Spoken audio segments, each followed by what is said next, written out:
Hello, can you hear me? Yes, we can hear you. Yeah, Hi, ready. Phyllis. Hi, how are you? I'm great. You're not going to be able to see me because I'm sharing my screen right now. And then the only other time that I'll be on is for the American flag when we say the pledge. Okay. So I will never forget that sweet voice. I know it's you. thank you. I just want to run through and test to make sure everyone's mic is working. So I hear you, Phyllis. How about we've got Katie and Chris Brady, correct? Yep, we're here. Oh, perfect. Sound crisp and clear. Can everyone else hear them? Yes? Okay. Yeah. How about Brian? Yes, I can hear you. Hello, Brian. Thank you for Hello. being here. You bet. How about Doshan? Hi, nice to see you. Hello, I'm here. Beautiful, crisp and clear. How about Cheryl? I can hear, thank you. Beautiful, you sound great. And everyone else can hear everyone else, right? Great. This is going to work out perfectly. So when you are speaking, I'm just going to go and I'm going to do something called a speaker highlight. And so when you're speaking, I'm going to try and attempt to keep up. If you guys are speaking all at the same time, I can't do it. So make sure that we're taking turns. And when you do, I'll do, again, something called a speaker highlight. So for instance, let me see if I can get it. I'm going to stop sharing this real quick. So a speaker highlight would be something like spotlight. So you're now spotlighted, Phyllis. You see, you're in front of everyone. Okay, that's enough of that. That's enough of that. So yeah, this is what we'll be doing. And then I'll just go to the next person and I will do an add spotlight. So if you guys are doing the panel, this is how we're going to be up and on so that as to see you guys in the main frame, whereas the rest of the Zoom participants will be up here, okay? So I'm going to continue sharing my screen so that we can get through these slides, but just so you guys are prepared. Do you guys have any questions right now? No? All right, well, sit tight. We will start at 11:30. As soon as other people are joining, we will test your mics. Hang on, I'm going to unspotlight you. And I'm going to share screen.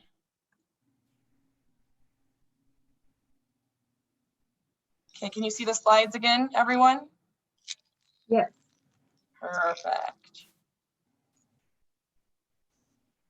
Okay. I'm gonna run to the other room real quick and grab my water. So give me just 1 second, okay?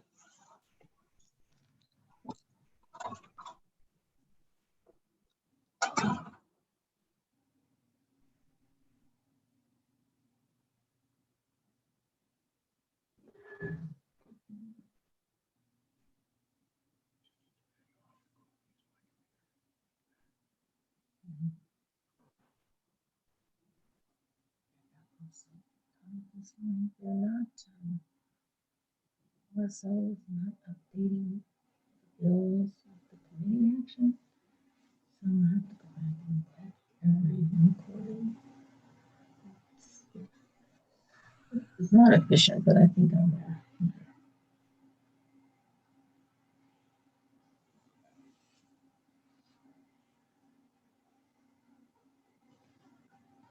Turn the phone. I'm left upstairs.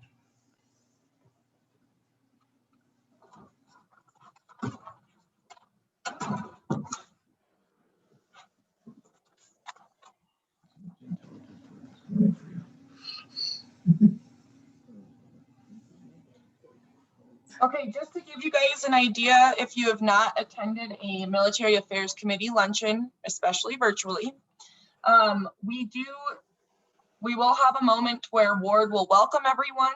Ward Anderson is our board chair.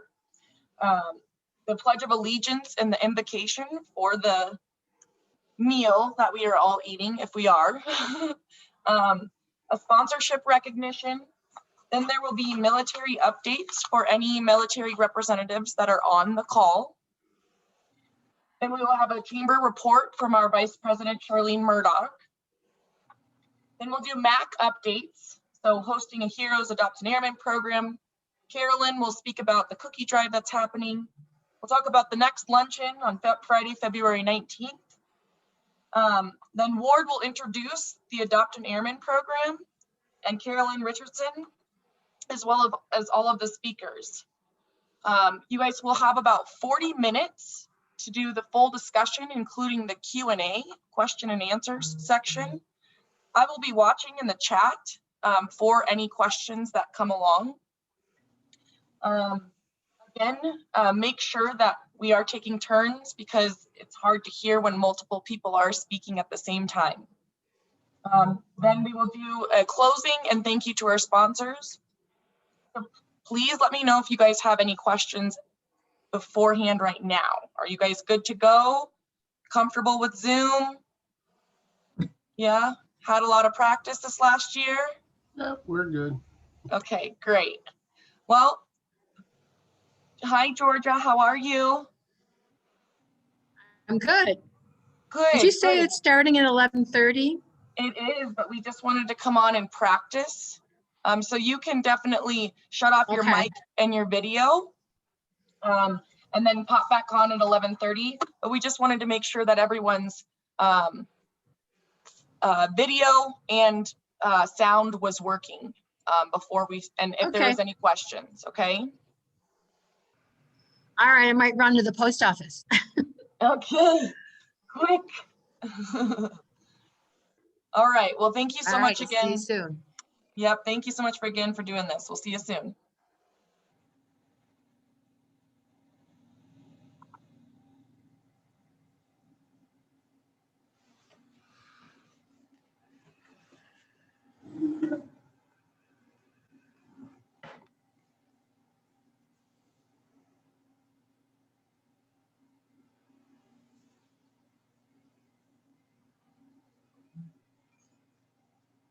Okay.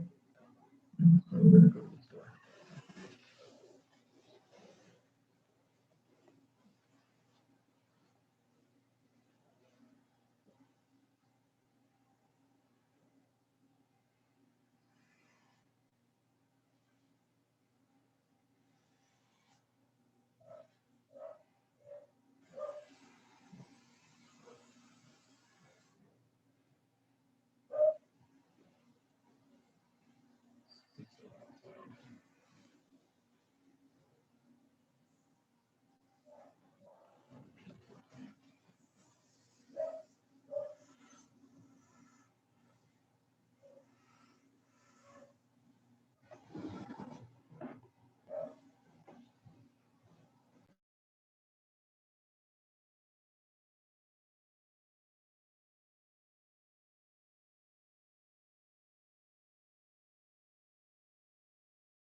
So the Nellis's and the Langleys all end up big ones. Yes, all the big ones. They get the MSGs first.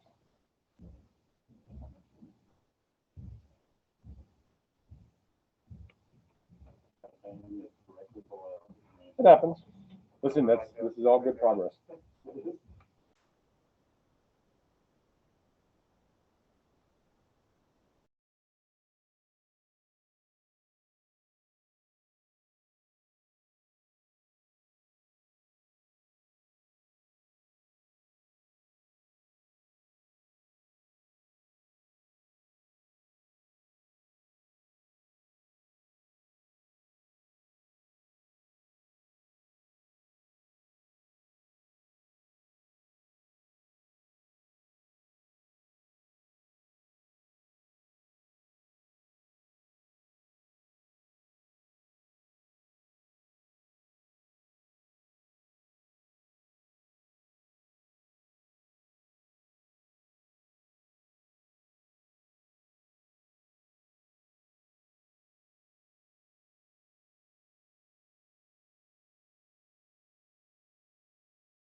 Hi, Phyllis. I see you. Hello, it's nice to see you too. Thanks for being here. It's a pleasure. Thanks for inviting us. Hi, Georgia. I see you too. I see your name at least. Hi, Katie. I see Darshan. Hey, ma'am. How you doing? How are you? I'm doing well. I'm doing well. Can you hear me properly? I can. I hear you loud and clear. All Perfectly. right. Awesome.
God, I've put it down somewhere, and that's the last place I can guarantee I was at with you. So, but I'm not surprised. You know,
Well, good morning, everybody. We'll give a few more minutes. We've got quite a few people still logging on.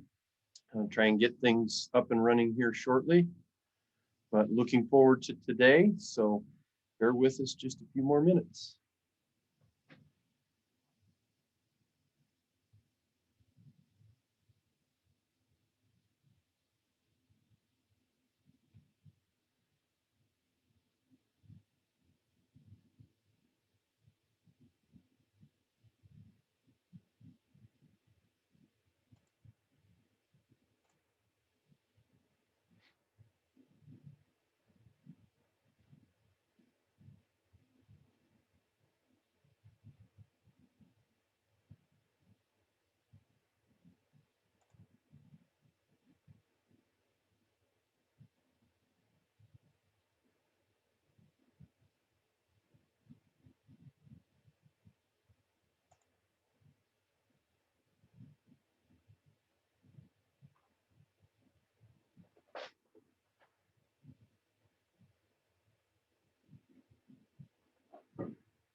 righty, we'll go ahead and get things started in the interest of trying to keep things on track, get things rolling here.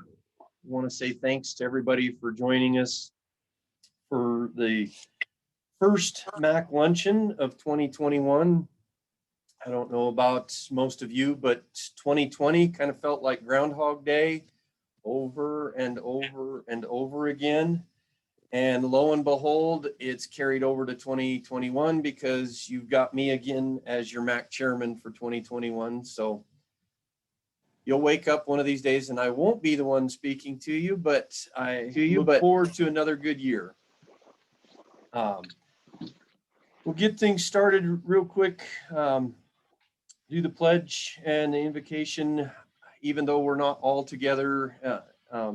I hope that we will get back together soon. And to me, the pledge and invocation are still very important pieces of what we do with the MAC. So pledge allegiance to the flag of the United States of America and to the republic for which it stands, one nation, under God, indivisible.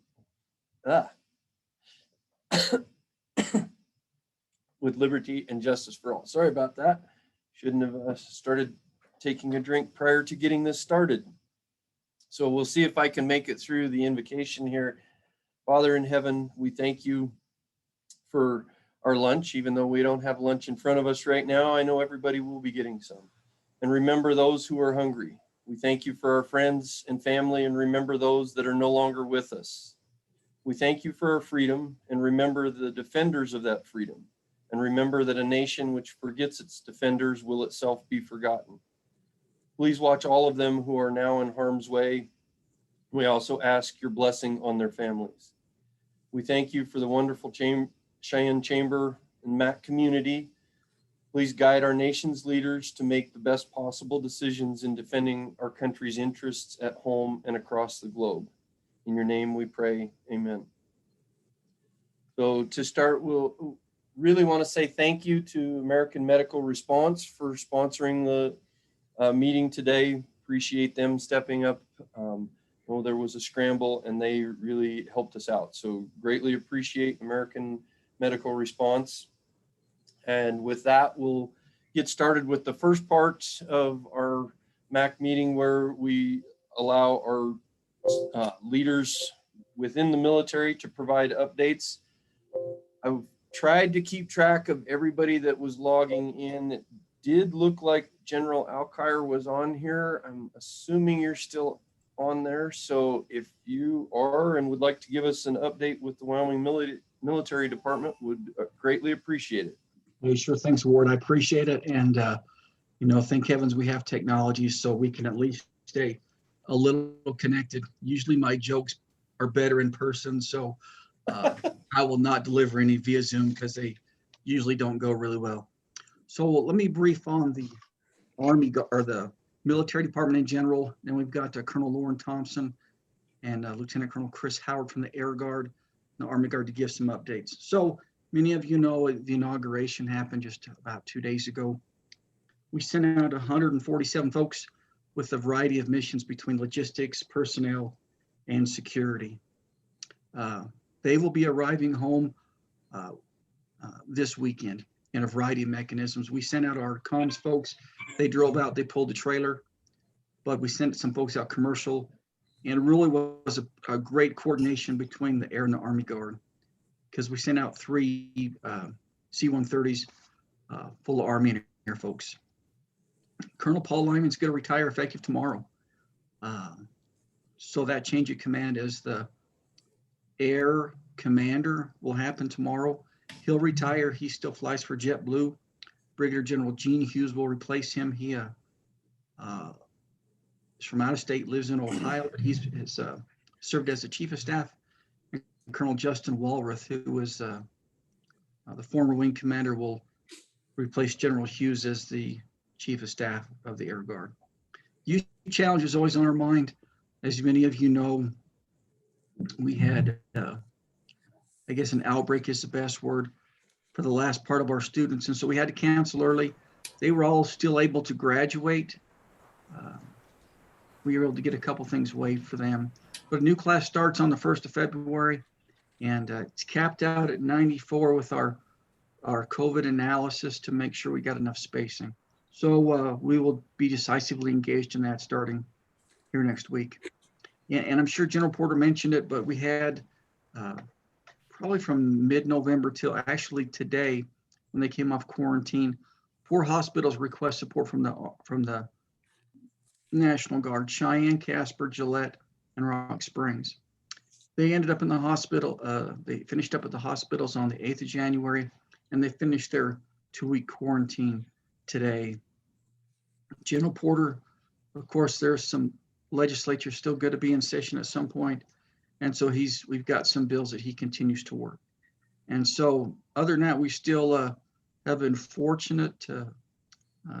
We still had some folks that got sick with the COVID, but we had one airman that was hospitalized, but no deaths. And so we are eternally grateful for that.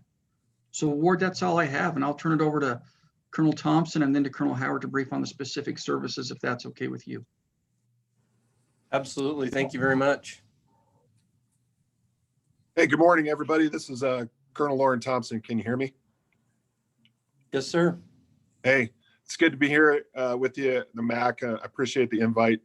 I'll talk a little bit on the Army side. Thanks, General Alkire. A couple of things. The Army's still working. Our number one mission, number one priority is still strength. We continue to try to get to as many in-person drills as we can in the challenging environment that we currently have. We're doing a pretty good size drill in Cheyenne this weekend. We did go from, we stepped down some of the COVID measures yesterday, this last week. Still Bravo conditions, meaning everyone's still masking up. Everyone's, if you're around somebody or near someone, more than 1 or 2 people in the same place, everybody's masking up. But we are going from Charlie to Bravo. Still working on getting as much of the good training up at Camp Guernsey as we can. It's been easier up there at Guernsey, where you can kind of be away from everyone. We've been able to get most of our live fire shoots and things for the field artillery community and most other soldiers and airmen that want to train at Camp Guernsey. We haven't had to shut that place down as of yet, which has been a really good blessing on the Army training side. Strength, again, is still our number one priority. Still working to get to 1,600.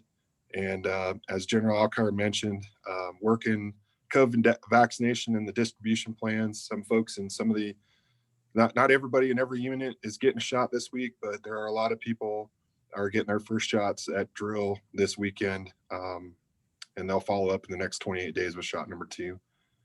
Probably to kind of round out, as General Alkire mentioned, we're covering our folks from our inauguration support. Looks like they'll probably travel potentially tomorrow. And I look forward to talking to them and hearing about their stories with the inauguration event. We were happy to support and happy to get them back without any incident. So barring any questions, that's all I have from the Army side.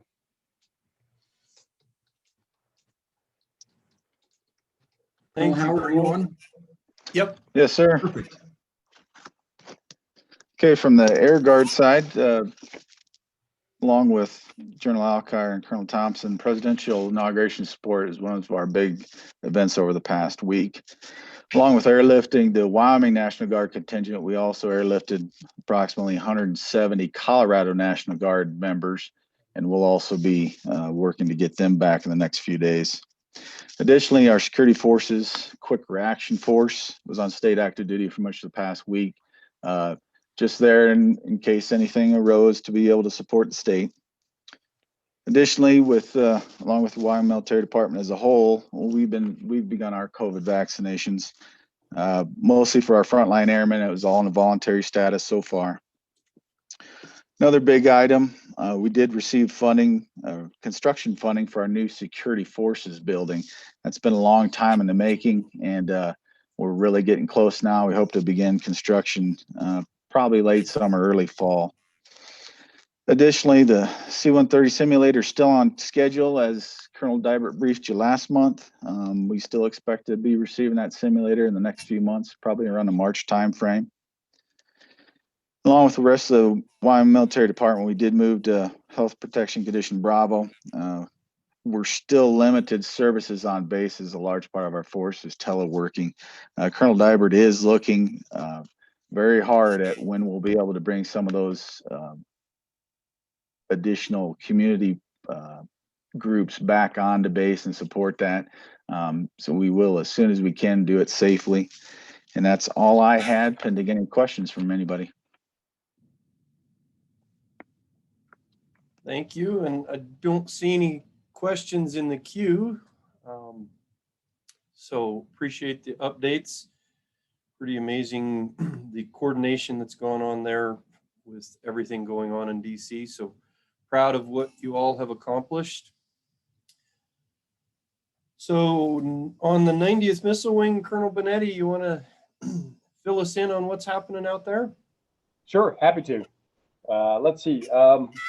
I'll start off with COVID-19 vaccinations. We actually have had a number of the vaccinations come in. We've done our initial sweep. It took us 6 days just to kind of work the bugs out, but initial round of over 1,000 went with no problem. We've got a great process, as that process has been adopted across Air Force Global Strike Command. So glad to see that working. As they come in, we'll get people out as quickly as we can and through. We actually have a pretty good take rate.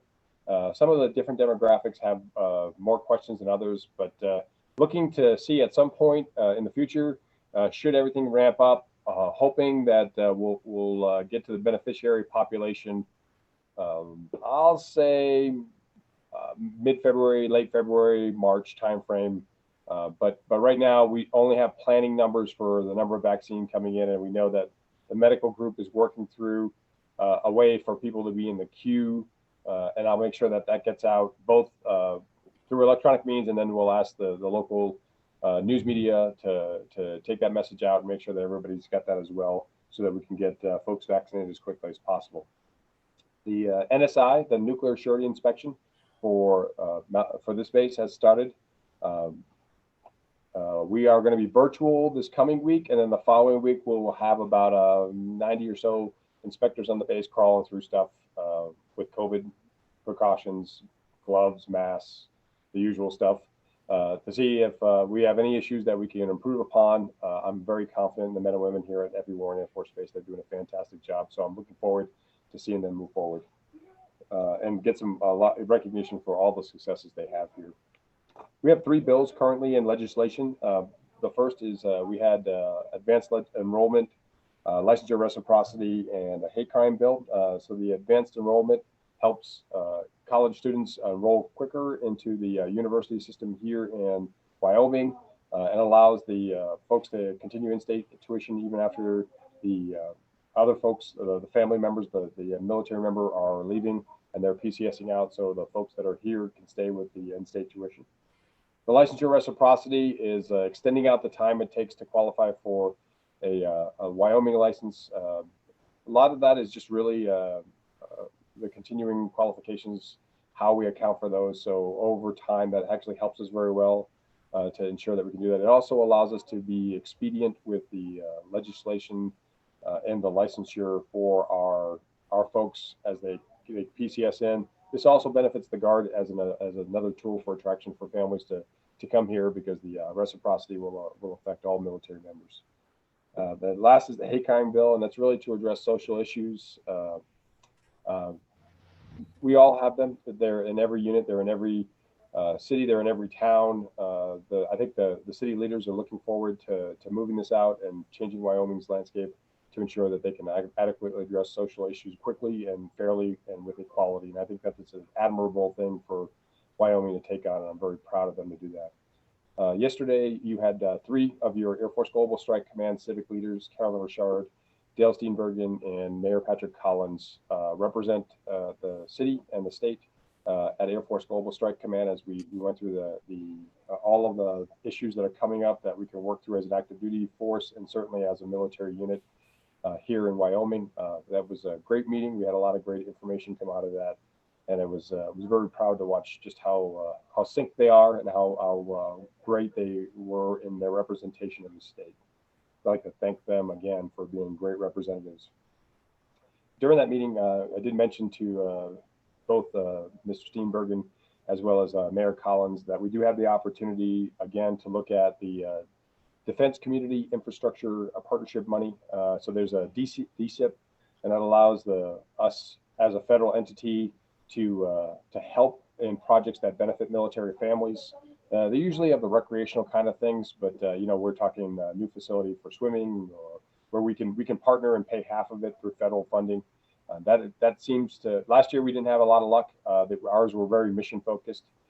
They seem to want more things focused on the families, and so we're going to try again this year. And Mayor Collins has some great ideas that he's going to put through the committees and talk to folks about, and then we'll sit down and see what we can do to help. The pharmacy is, we're moving back into the new pharmacy after the renovation already. The renovation's gone great. The building looks fantastic. We won't make any big changes until after the new security inspection, but we intend to have pharmacy services return to inside the pharmacy, inside the hospital itself. On the 15th of February, we'll see that start back up. Last, I guess I would tell you is that I have the unfortunate news to carry that Chief Bettesworth is still leaving us at the end of at the beginning of next month in February. Really not happy about that, trying to cancel her orders, but no, I think we'll let her go be with her family in Barksdale. But we will lose her, but we have a great chief as they all are coming in. So Chief Nicholas Taylor coming in right behind her, very vibrant, energetic individual. And I think he will continue to run the enlisted force as a fantastic leader. And I'm looking forward to having him on board here. So pending questions, what do you got?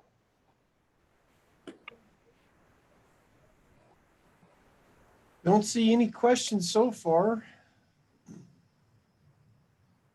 Thank you for the update, and glad to see that things are moving along with the vaccination process on base as well. I know that that's always fun. Might not be the right word for it, because having been in the military as well, getting that opportunity to take round after round of shots is not always fun, but glad that that's moving forward. So don't see anybody with the Navy. Not sure if we've got any updates from ESGR. Not see if Max is on or anybody. So I think we'll move. Yeah, I'm here. Sorry. There you are. Okay. Couldn't figure out how to turn on my mic there for a moment. So yeah, your Wyoming ESGR is still alive and well. Been a little bit hampered by the fact that we cannot do anything in person, and I actually just received word yesterday that will continue as far as not being able to do anything in person through the end of fiscal year 2021, which is 30 September, unless something changes. But we are here. We are available by phone and email, and obviously any kind of Zoom meetings. But other than that, we really don't have a whole lot going on. All right, thank you, Max. So at this point, we'll turn it over to Charlene for an update from the chamber. Bill is away today. He is working on his own vaccination plan, but with the critters out on his property rather than the COVID-19 vaccination. So he is out today, and I'm glad to report that GBSD and the EUL are on track. The GBSD working group met yesterday, and of course that is a regional group including counterparts primarily in Nebraska. We're working on pulling in some folks from Colorado, but just to make sure that we're all communicating and sharing information on what's happening with GBSD. Dale did attend that yesterday, so I don't have any particulars, but he can update us when he's available.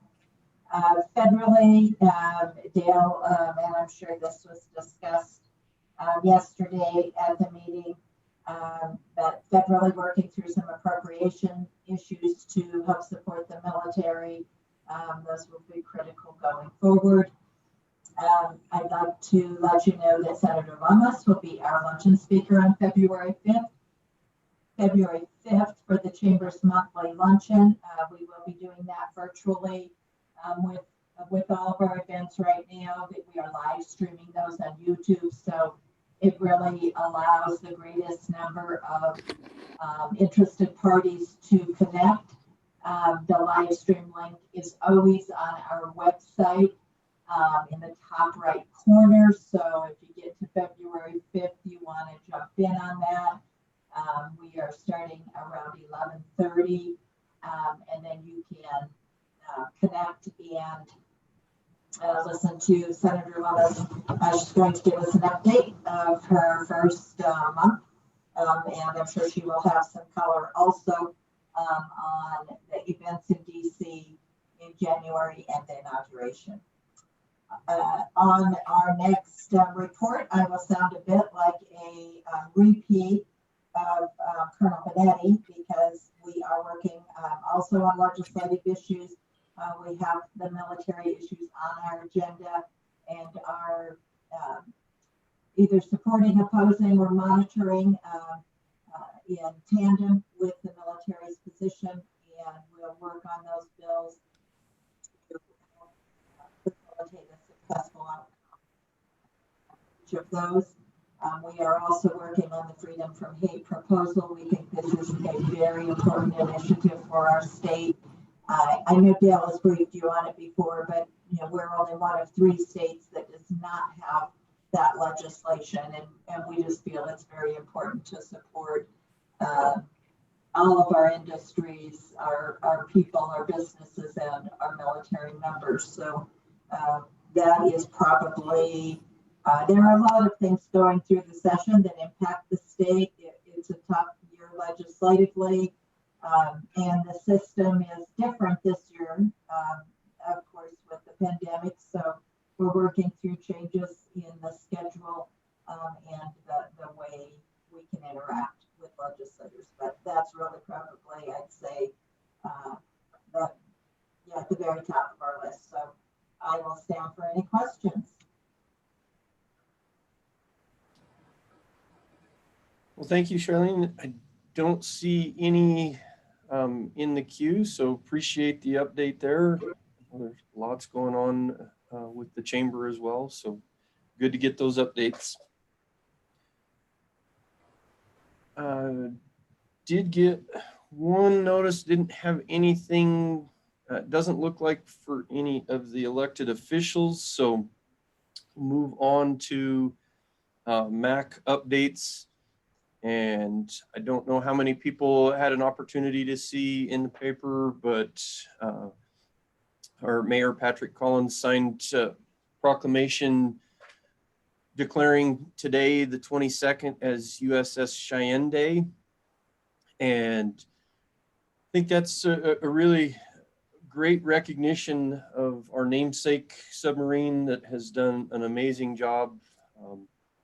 Won't go through it word by word, but we all know that Commander Gonser did a tremendous job, 2 very successful Western Pacific deployments, and now they are going to be taking the boat in for upgrades and refueling. So it's great to be able to recognize the USS Cheyenne today.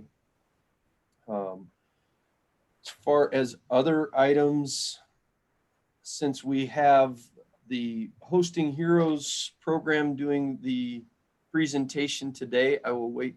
I'll cover the only other item that I had was that our next luncheon, again, will probably be via Zoom on the 19th of February, and we'll have the VA group talking to us about all the things that have changed out there. We're looking forward to that because there's a lot going on, not just with the hospital itself. So look forward to their group. I'm not sure how many people will be joining us for that, but they'll also be addressing how to deal with benefits, all of the other types of services that are available out at the VA. So look forward to that. And with that, I'll turn it over to Carolyn Ritschard, our director of the Hosting Heroes Adopt an Airman program. Carolyn's done an amazing job with this program, launched in 2019 with the first host family match occurring in May of 2019. I think what's amazing about this is a group of all volunteers that's put a tremendous amount of time and energy into screening not only the airmen for what their likes, dislikes, to try to pair them with host families that will have common interests, but also making sure that we've got the right host families for these airmen. And it's an amazing program.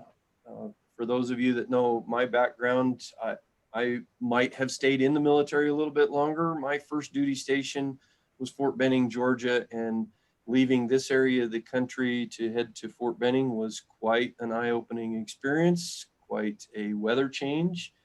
And it was something I'm very thankful for, but didn't have a lot of support around. And so that's the most amazing part about this program, is that it provides some of that support outside of the military, which is critical for these first-term airmen. And I'm just very, very thankful that Carolyn has taken the leadership role. It's something she is very, very proud to be a part of, and her whole team has done an amazing job.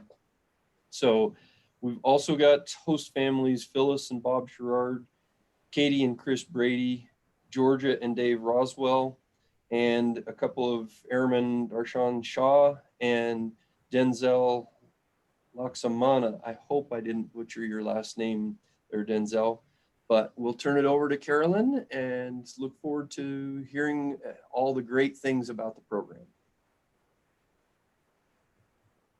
Thank you so much, Ward. We truly have an amazing team. I want to give a special shout out to some of our members of our team. And actually, maybe I'll start by saying thank you so much to the Chamber of Commerce for agreeing to go on this venture, and also to the 90th Missile Wing, especially to Colonel Benetti and Chief Bettisworth, and to the first sergeants, specifically Jennifer Viella and Jesse Cerna. And also on our committee, we have a seat always for a first-term airman, because you can't really have a program that is coming alongside airmen without the voice of an airman. So we've had a number of airmen involved. We have had Alejandro Castro involved. We've had Neada Santiago, Darshan Shah, who's joining us today, and Devontae Brown. And they have been very instrumental in helping us develop the program. And as Ward said, we actually first started talking about the program back in 2018. It was Patrick Collins and myself, and the base back then, it was Colonel Stacy Joe Hoosier. We had that conversation with them, and then when Colonel Benetti came, he was full on board, supportive of it. So we're so thankful for the base's support of the program too. And I want to give a little shout out to a couple of the committee members that I see listed here on the side. Scott Fox, Jim Wood, Carmen Rossi was helped develop the program. So we spent about 4 months actually writing the program before we executed it. And Max Correa, who's here, he was actually the first host that was matched with the program. And I also want to give a shout out to a couple of other host families that I see are on and joining us today. That's Martha Wilson, Laurel Walter, and Tammy Facemeyer. So at the end, when we have some questions, if any of the other host families want to answer some of the questions too, feel free. It was really hard to pick a host family and pick airmen. Everyone is so enthusiastic about the program.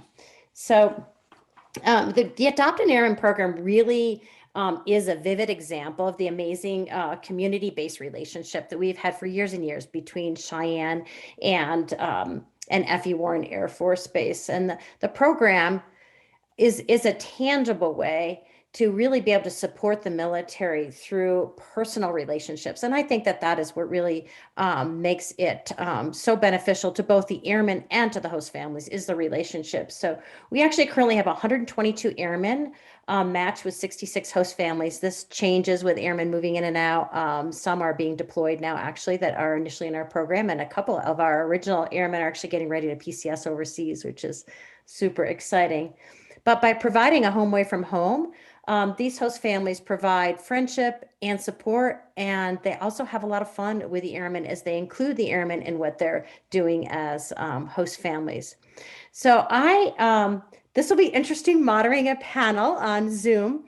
What I'm going to do is, I'm just really looking forward to hearing directly from the host families.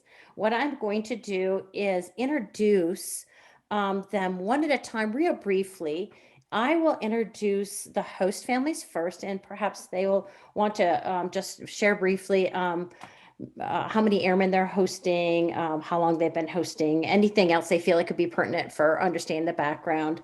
And then after I've introduced the 3 host families, I'll introduce our 2 airmen that are with us today. And then we will go on with some questions. So we'll start with, I can see Bob and Phyllis Sherrard. So if you would like to introduce yourselves, the floor is yours. Hi, everyone, and I'm glad to hear that Denzel is coming on later to refute everything that I might offer. I'm actually the shy and quiet one, and this is Bob. Okay. Bob Sherrard, and we have 2 airmen, Denzel and another one, Warren Wick. We sometimes have 3 airmen. Warren on occasion brings a friend of his, which is fine. The more, the merrier. And so anyway, Scott Fox introduced us to the program, and we have a military background. Phyllis is a brat, and then we married. I'm retired Army, and our son is served 6 years in the Marine Corps, and he's now finishing up his 2nd year with the Wyoming Air National Guard. So we understand what it is to be away from home. We also understand as parents what it is to have your son or daughter away from home serving. And so when Scott presented this opportunity, we thought, why not? You know, let's make these guys feel welcome. I grew up in Cheyenne, so having grown up here, I also know what there is and isn't to do when you're 18, 19, 20. So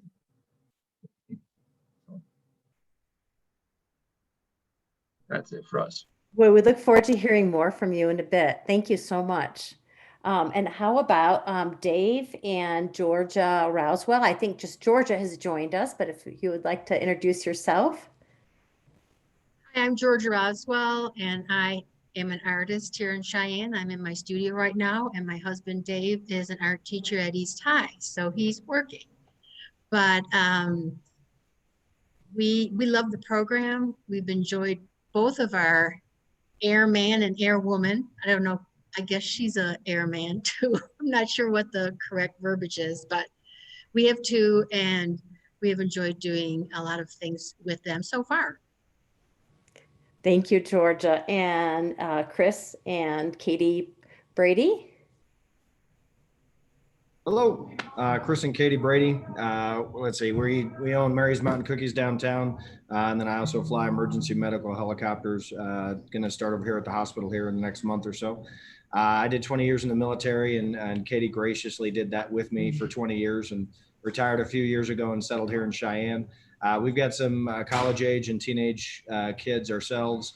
And then when we heard about the Adopted Airman Program, having been a last assignment here on base and just trying to see some of my own colleagues and stuff struggle as young airmen to find things to do downtown and be away from parents for the first time, we kind of jumped at the opportunity to provide that home away from home for a couple airmen. So we sponsor 2, Brooke and Tabia from the medical group, and having a great time with that. Thank you so much. Now, I'd love to introduce to you Darshan Shaw. His host family is not actually part of the panel today. But if Darshan, if you would be willing to share where you're from, when you arrived, and where you work, and maybe the name of your host family. I think a number of people may know your host family. Of course. Hello, my name is Darshan Shah. I work, well, actually, I got in Cheyenne here last March, March of 2020, and I work in the medical group. Actually, Brooke, who is with the Brady family, speaks very highly of them and speaks about them often, actually. But I work with her, but in a separate clinic. My host family is Mr. Rusty Ridley and Mr. Kent Hagan. And it's been awesome so far. It's been like I signed up, we have to go through a thing called FTAC where we as new airmen go through and have like orientation and stuff like that. And so I signed up for the program, and I first did it because obviously I'm brand new. No one in my family has done military before. No one as in no one. I was the first one. And so I'm alone too. I'm the youngest in my family. And obviously, being the youngest, especially I guess the moms on this call will know I'm the only boy and the youngest. So she was always like, I get my sisters say she had a soft spot for me, but I with them too. But anyways, it's just this whole idea of having someone else, a family away from my real family, or home away from home, I guess, that's like the main reason I wanted to do something like this. I talked to my parents after the orientation, and they completely agreed with me, and my mom especially, she was really happy. She was just happy that someone was there, helping her boy, like with stuff, and just going around this city. And I guess I've never been to Cheyenne, to be honest. I was in Texas when I got orders for Cheyenne, F.E. Warren, and I had to Google map where Wyoming was, actually, because unfortunately I didn't know where it was. I'm from Minnesota originally, so not too far away. I'm in the Midwest, and cold. It's yeah, but it's a good time, and so that's me. Thank you, Darshan. So you're used to cold, but maybe not this wind, huh? Yeah, no, not the wind at all. The wind I'm still getting used to. I don't think I will ever. It's crazy. I don't know. And Denzel, are you on now? Yes, I am. Good. I see you. One. Hello. Would you like to share where you're from and how long you've been here and where you work? Okay, so my name is Airman First Class Denzel Oxamana. I work at 90 NSOS. I'm from Florida. I lived in Florida, but I was raised in the Philippines. But I got in the United States 9 years ago, and my I'm so nervous. I apologize, but no worries. Families are Phyllis and Bob Ritschard. Yeah. And yeah, this is my first time in Wyoming. I never actually knew where Wyoming is. And like yep. Well, you've got a great smile. You don't seem nervous, and you know what? We're all just so happy to hear about your experience here. So thank you for your willingness to share your story. We really appreciate it. Yeah. Thanks. So I'm going to start with some questions for the host families. And again, this is a little different doing it on Zoom. So if you don't mind, I will go ahead and call on you if you only have a short bit to share and there's something else that that's coming up that you might want to share, that's absolutely fine.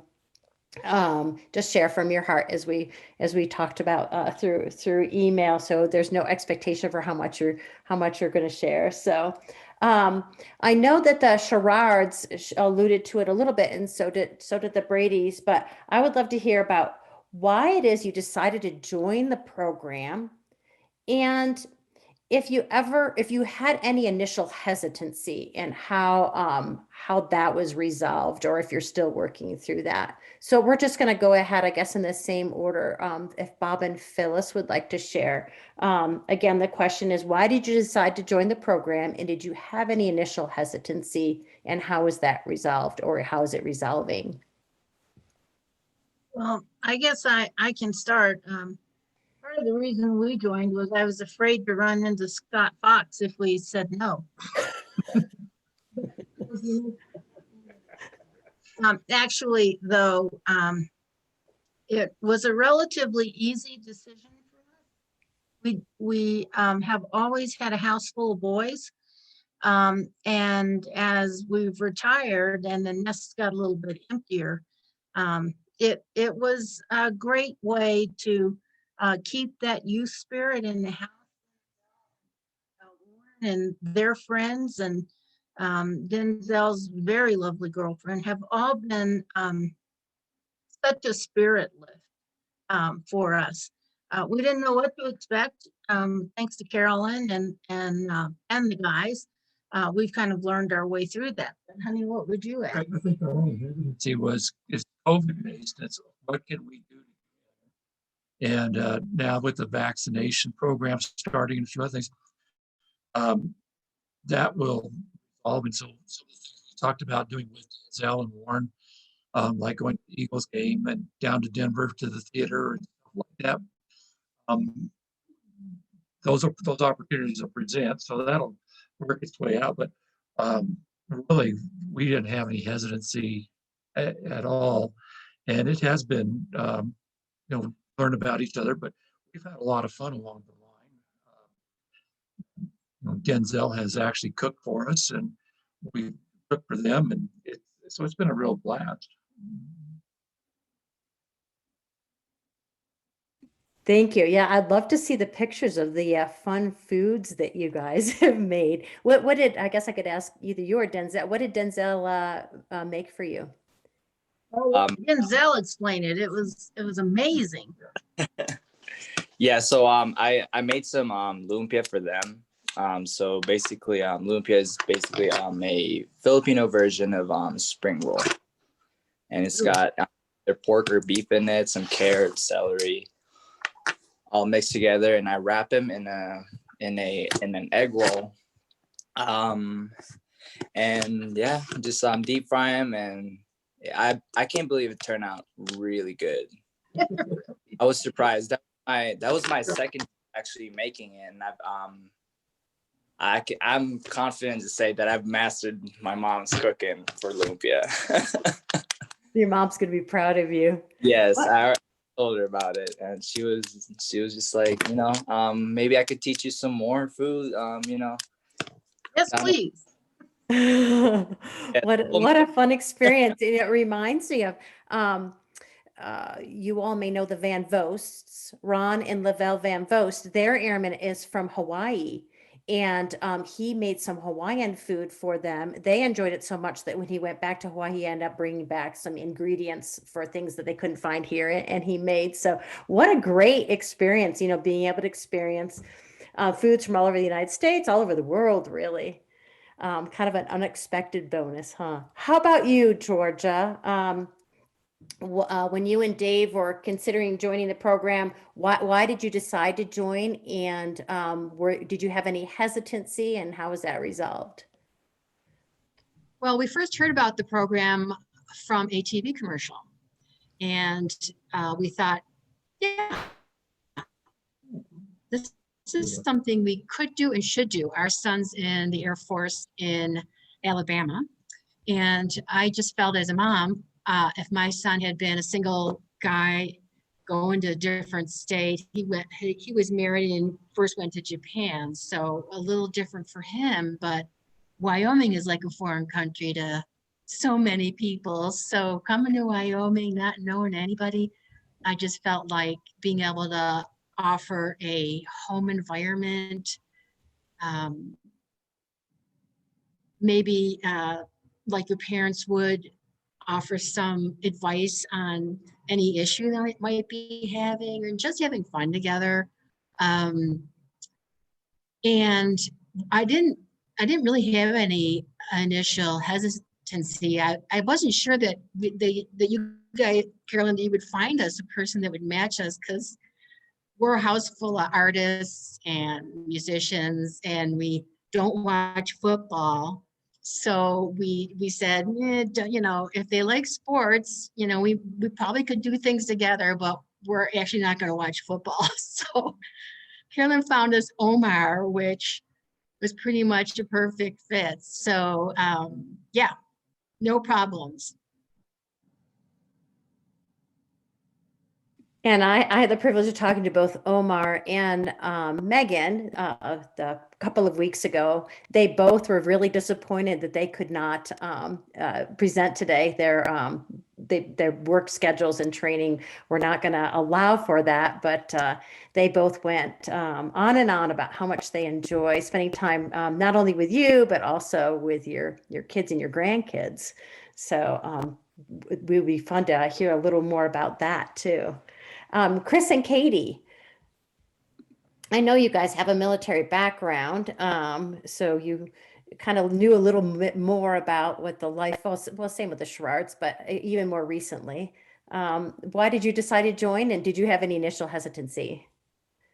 Yeah, we're just newly retired, about 3 years now that Chris has left after 20 years. But I was very hesitant because we just started the business and we have kids in high school and college, and I just didn't think I had the time. It's kind of like adopting a real child. You're like, am I going to be a good enough mom for these kids? And I'm glad Carolyn came to us after the cookie drive, and you kind of pushed it, which was good. It's the encouragement that we needed, because it has been great. I mean, even with COVID, you wish you could do more, but it seems like the girls, we just matched with them really quickly, and it's been so great for the family to see. And it's shocking we don't have any kids that want to join the military, but it's been so good for them to hear the airmen's experience and stuff. It's really opened their eyes on the other side of the military. So we've really enjoyed it. But yes, for all those people out there listening that think they're too busy, I am so glad that we did it. It's been so great for the kids to see volunteering and how just doing the little can mean so much. So it's been great.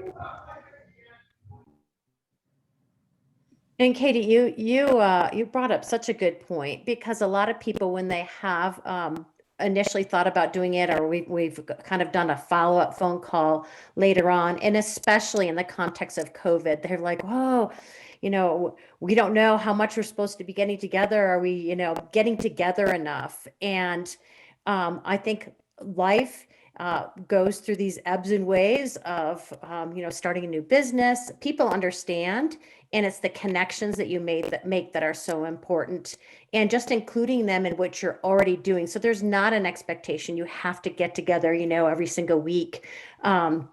Every relationship is going to look different. It's more about the relationships you're developing and the support that both you're able to give and the airman is actually looking for. For some, especially during COVID, you know, just a phone call or FaceTime seems to be working. Did you have anything more you wanted to expand on that, Katie or Chris? No, I said it. It's the same kind of thing. It's just making sure you have enough time. And I guess I thought of time as in the physical sense of having them over and doing things. But Katie and especially my girls are really good just about texting them and communicating with them, you know, quite often. And that's time as well. So it's not just having them over, being able to have them over all the time. It's just checking in with them, seeing how they're doing, and making sure everything's okay. And if they need to talk about something or whatever else. So everybody's got the time to do that. Mm-hmm. Exactly. And that ongoing communication communicates your care and probably opens the doors to those conversations when you can be face to face. Thank you so much. So we'll go back to Bob and Phyllis. What are some of the things that you have done together, and what really, I'm kind of combining a couple questions, as you can see. What have you enjoyed most about the program, and what are some of the things you've done together? Well, you know, Bob explained that, you know, we're in that high risk category. So we've been somewhat limited about when we can get out. But I guess one of the things I want to say is that the airmen are so very careful and have been watching it so much. that it's been less worrisome to us. Right now, we've and entertaining here at home, but we're really excited. We heard the hockey season's about to start down in Colorado, so looking forward to that. The cooking and the sharing meals together has been a lot of fun, but getting out and getting about is something we're looking forward to very much. I'll stop. Yeah, I think the meal, and especially when we were able to have the guys come over at Christmas time, as opposed to being, in the, we used to call them barracks, but in the dorm, alone, or even with just another airman. Sometimes it's not the same as if you can go to someone's house and have a meal and have kind of that family atmosphere. So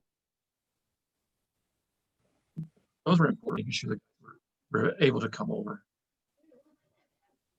Would like to add is they're so polite that we find ourselves trying to break them up out of that just a tiny bit, because that house full of Marines and boys that we had climbing around the house all the time were less so much less so. But it's been great fun, and we're looking forward to doing quite a few more things and getting out and about a little bit more.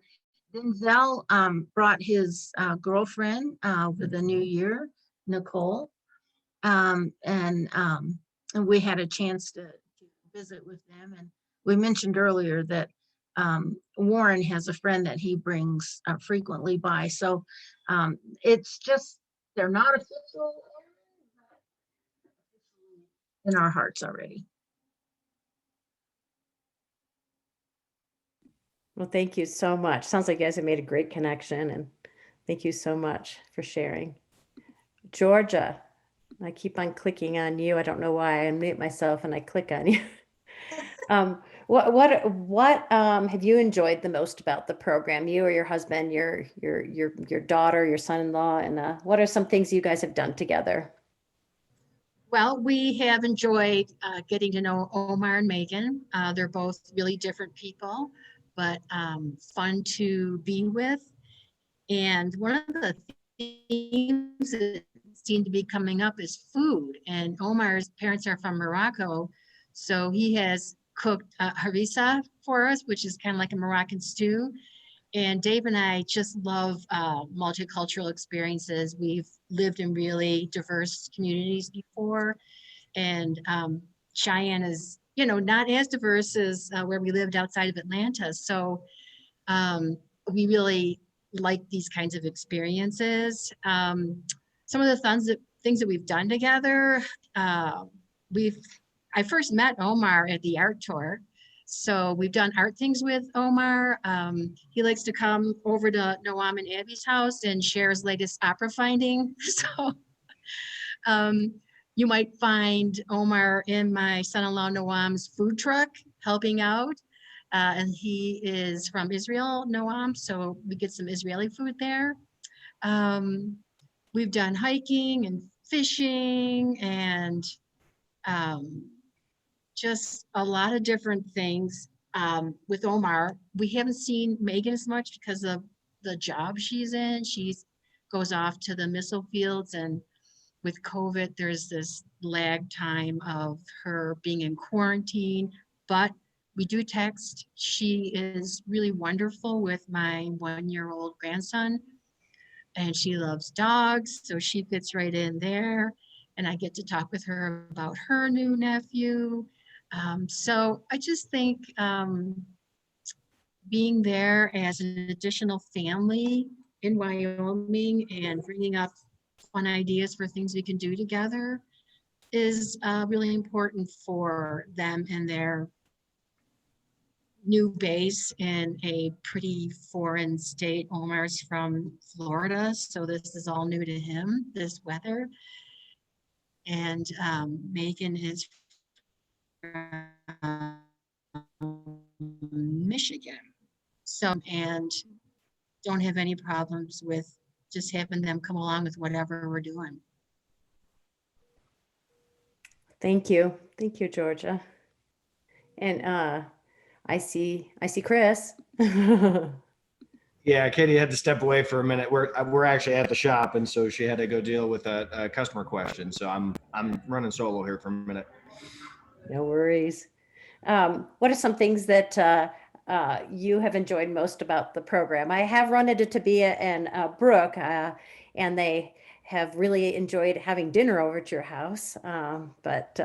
And it's been good. And actually, as of yet, just because of their schedule and ours, we've really only just had them over a few times just to have dinner. But I think though that what I've really appreciated is that these are independent young ladies that are starting a new journey in their life with the Air Force and being out on their own, and having them over and having my college age daughters and my teenage kids just listen to their experiences and their successes and their frustrations and how they're dealing with things and being out on their own, and hearing, the goods and the bads of, adulting, if you will, from somebody other than their parents, has been really good for my kids. I think it's good for Brooke and Tabia. They can come over and feel free to, they can get things off their chest. They can speak openly. Nobody's gonna, they don't have to worry about somebody getting upset over some of the things they're saying, because, we just listen, provide some advice here and there. But for the most part, it's just been an opportunity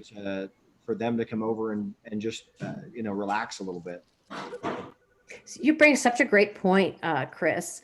I think a lot of people go into the program thinking about what they're going to give and how you're going to be able to mentor and encourage the airmen.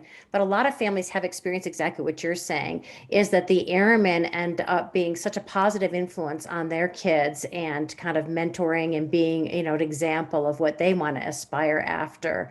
I don't know if you saw the TV interview we did with the Furtick family, but that has really been their experience too. And I actually ran into a young man who was in our 4-H group, and that was he's actually going to go into the Army Guard, and they were matched with an airman out towards the Hillsdale area. So thank you for sharing that.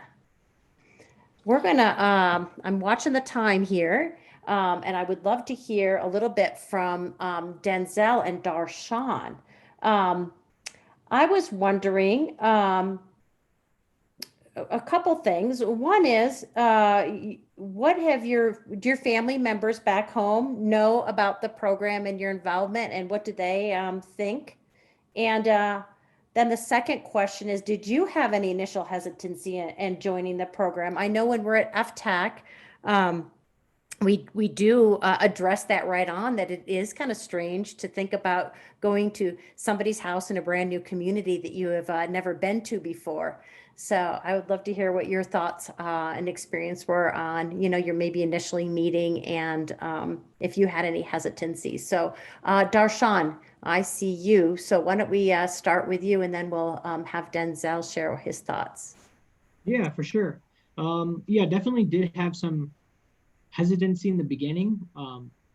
Normally it's because not really of the whole going to, I guess I'm sort of shy and some like kind of introverted, so I didn't really know what to expect exactly, because they just kind of said at the orientation, like, hey, adopt an airman, you'll get a family. It's until I actually said yes to it when I realized that they had such a detailed application, with the, hey, what sort of hobbies you like, what are your preferences, and I didn't understand about that, that matching that you guys did, until obviously I said yes, which I'm very happy I did. And so you can actually match the host and as well as the airman. But yeah, definitely did have some hesitancy. But overall, so I'm from India originally, and I guess the culture over there is very, very different. It's very, we're open. If there's someone new, it's very, inclusive and all that. So my parents were already, they're pretty gung-ho about this program after I told them. Like I said, my mom especially, and so they were really happy, and they still are. Like about, the occasional meetings that I do have and that I do go to with Mr. Ridley. and just hanging out, talking, learning more about Cheyenne, maybe places to go. I love eating food. I love food in general. I'm always hungry, but I just always have some questions to ask about the city, and he always has an answer. So it's been a really good experience. So. Well, thank you. Thank you for sharing that. Denzel? All right. So, yeah, I told my parents about it, they were all about it. They were fine about it. And, so yeah. And, I didn't actually, for me, I did not have initial hesitancy for this because, I definitely want to like learn more about what Wyoming is, and specifically in Cheyenne, yeah, I just wanted to try something new. So just signed up, like fill out the application. Actually, the application, like with me, I just like check pretty much everything. So yeah, the whole program is just amazing for me. It's a great experience. Meeting Bob and Phyllis. Learning from them because they know a lot more about Wyoming than I do. So yeah, I've learned I've learned everything about them. So yeah. Now, did you know Warren prior to meeting the Sherrards, the other airman that is matched with the Sherrards? No, I did not. You didn't. So you had an opportunity to meet. So he's in a different unit than you're in. Yeah. Yes. Yeah. So I know that the Brady's, both of theirs are in the med group, but there are a number of host families. I know the Ellsberries, who are very involved with MAC, they've had the opportunity. They actually have 4 airmen right now, and a number of them are spending time together outside of getting together with their host family in addition. So that's another aspect of the Adopted Airman program we didn't really think too hard about, but it's been a definite benefit to be able to meet other people. So the first day that you went to the Sherrard's house, were you nervous at all? Yes. So with that, I didn't know where I was at when I was driving on the way to their house. Am I going in the right place, But I ended up finding it fine, But and when you came in, yeah, you rang the doorbell and yeah, I was a little bit nervous actually, but I felt welcome when I went in there, felt very welcome. Very well. And that's one thing that we usually say at FTech too, is it's normal to feel nervous. You're going to go meet somebody new, but the host families that sign up for the program are so excited about doing it. And they're very welcoming that usually within a few minutes of walking in the door, you feel at home. So I'm glad that we turned the dogs loose on him. So, So my girlfriend loves corgis, so that was a perfect timing for her to meet Buddy the corgi, and yeah, she enjoyed meeting Phyllis and Bob, so yeah. I want to make sure that I give you all an opportunity to share anything that you would like to share that you think would be helpful for anybody who's considering the program. Anything that you really feels like through doing this program that you would like to share with others that may not have done it, so they wouldn't know to think about it. Is my question making sense? Anything we didn't cover that you think other people should hear about, please feel free to share it. Also, Rihanna, if you're on, I want to make sure we leave about 5 minutes for anybody that is thinking about the program or anybody who's listening to our program to ask questions. So we have about 12 minutes left. 12 minutes left. Well, if we want to go through and give each person an opportunity to share anything that they would like to inspire others to possibly participate. We actually have a waiting list of airmen right now. The airmen are incredible ambassadors. They've enjoyed the program so much that some of them are hearing it before they even arrive here. And I know COVID has kind of slowed down the number of host applications, but anything else that you have really enjoyed about the program that you would like to share with other people, please go ahead, and maybe we'll just try with you just speaking up. I just like to say that when we can all get together again and COVID's not such an issue, that I feel like a world cuisine event needs to happen here based on the things I'm hearing today. I would love that. I'm writing that down. Yes.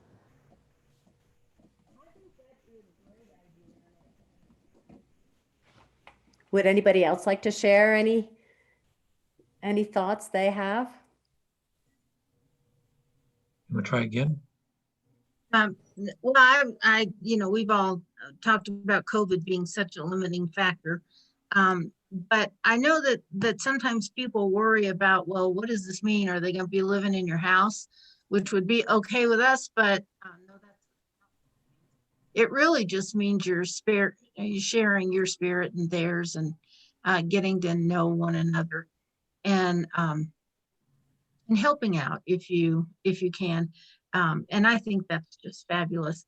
I think the opportunity for us all to get together, and I know we had the one time and got blizzard out a little bit, but I look forward to that kind of opportunity again.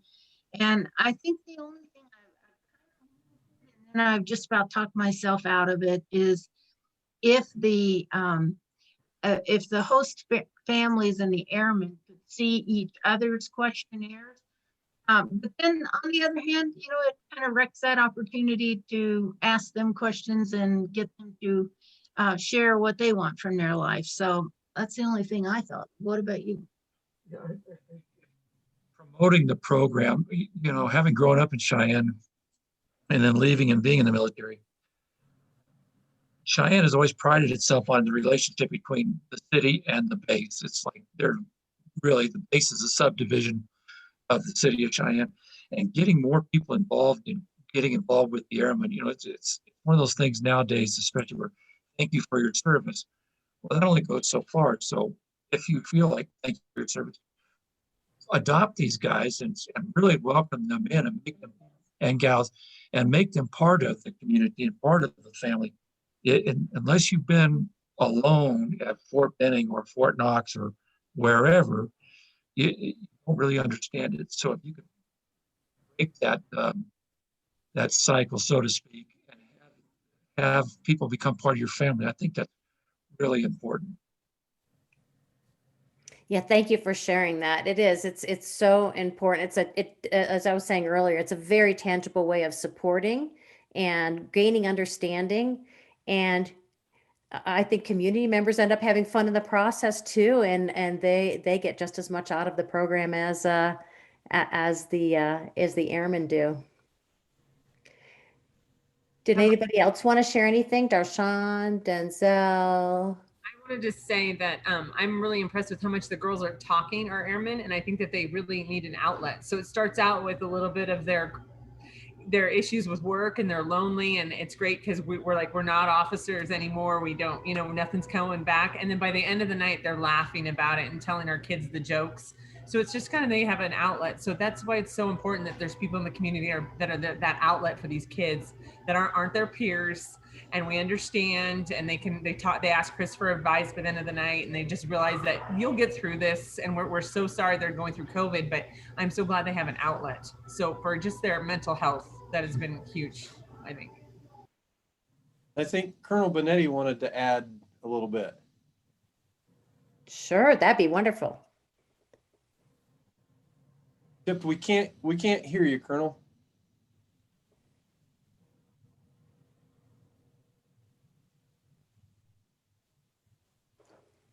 Nope, still don't have anything. How about now? There we go. There you go.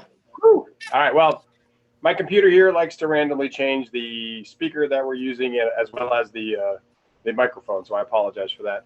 But let me give you two perspectives that happened. One is I won't say the year, but it was a long time ago when Airman Benetti entered the service and went to Plattsburgh Air Force Base, New York as a single airman and lived in the dormitories. I can tell you about 3 things about Plattsburgh Air Force Base, New York, and none of them about the community. And these types of programs are the kinds of programs where we have built citizens, and we build relationships, and we build fostered long-term memories that are fond. I loved Plattsburgh Air Force Base in New York, but I wouldn't go back there. There's nothing there for me. I can guarantee you that I've talked to airmen already who already know there's things here for them because of this program. There are people who care about them here. There are people who see them. There are people who look at them and realize, hey, you're part of the family here, you're part of the community, and it's great to have those extra members of that extended family here. And I do think it's important for the airmen to have an outlet, right? So they all need a place to go to complain about me. I get it, and I understand that, and I'm totally fine with it. COVID is a tough time, but I can tell you that I think that every single one of our airmen have had the opportunity to be with their host families through the COVID restrictions that we've had. I know that they treasure those times. There's not a time I go through the gate where there's an airman who's not in the Adopted Airman program and I say how things are going, where they don't mention this program, where they don't talk about the things that you all are doing for them, where they don't talk about the last cool thing that they went to when they were hanging around your house playing cards and talked about, all night long about life and the way forward. These are life-changing events, and this is a life-changing program. And I couldn't be more proud to be part of a community that took this on, where many communities just don't have the opportunity to do that. And I thank every one of the host families for being part of this. And I thank every one of our airmen for having the courage to be in this program and to expand their horizons and understand just how great a community this is. It is 32 years in at this point, I can tell you it'll be hard pressed to find another community that cares like this with us. Hard pressed, because I haven't been to one yet, and I don't think I'll find one in the next few years. So I can't be more appreciative of everything that Carolyn, Scott, and the rest of the committee have done. Thank you all for caring for our airmen, not just this program, but caring for our airmen. And thank you to every one of the host families for opening your hearts and your homes to these airmen. And thanks to our airmen, again, for being open to new experiences. So appreciate every one of you. Thank you. Thank you, Colonel Benetti. Does anyone have any questions?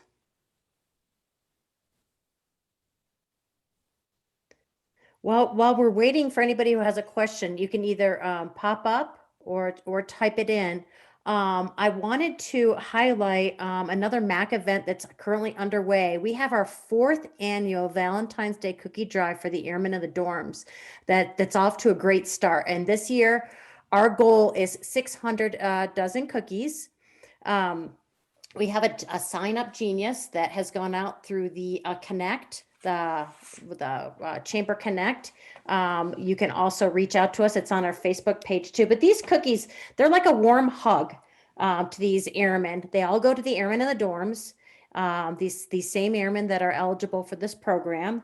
And it's just a nice way to show support, especially during this windy Wyoming season here.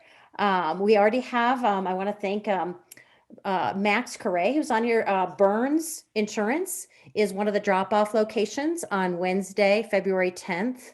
You can find out all the details on our on the Sign Up Genius, and same with Blue Federal Credit Union, their new world headquarters on Pershing. They're also going to be a drop-off place, and you can also drop them off on the base if you have base access between 7:30 in the morning and 9:30 in the morning on the day that we're going to be assembling the cookies. And if you'd like to help assemble the cookies, there is a sign-up place for that. Oh, thank you, Scott. Scott just sent out the Sign Up Genius. If you look down in your chat, you can see the Sign Up Genius. Scott's always on it. Thank you, Scott.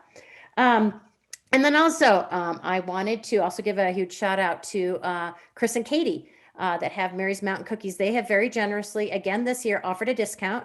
They have offered a 30% discount on their 2-ounce cookies.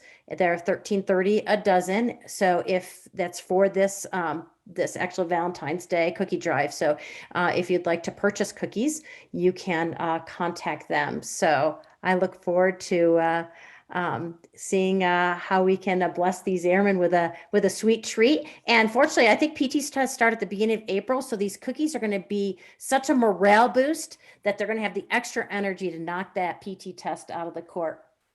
That was for Colonel Benetti. Just not buying that. I'm just not buying that. I was good with the warm hug, and then the PT test, you threw me over on that one. The warm hug. Let's just stay with that.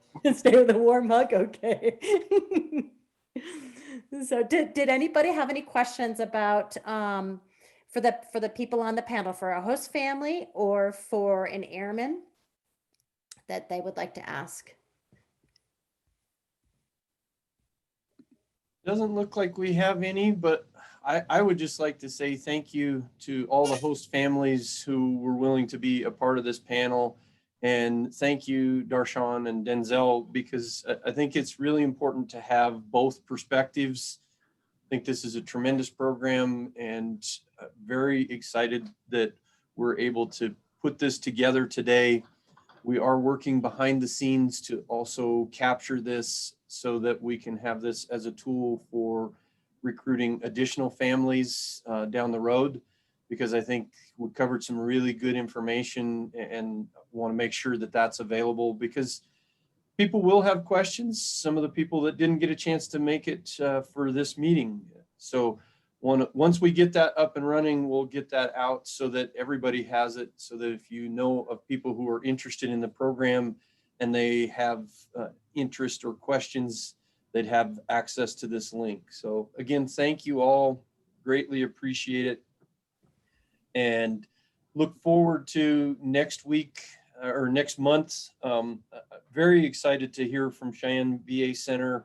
Mel Turner, who's the Veterans Experience Officer, will be leading things. I don't know if he'll have a panel or if it will just be him, but there are a lot of things that have changed out there at the VA, and I think it's really important that we are able to get that information out into the community, because as we all know, COVID, the unfortunate consequence of COVID is that there is a lot of false perceptions that get created because of the inability to communicate in person. And very thankful that we have this tool, but we know it is a little bit hard, and we are social beings. So having that is going to be very important. So look forward to that. I want to also thank again our sponsor for this month, American Medical Response. And again, thank you to the host families, and Denzel and Darshan. Really appreciate it, and look forward to the cookie drive being successful. I am sure it will. And everybody have a great rest of the day, and we'll look forward to seeing you next month. Thank you. Thank you so much for inviting me on this. And yeah, hope everyone have a great Friday. Thank you, Denzel. Thank you, you. Darshan.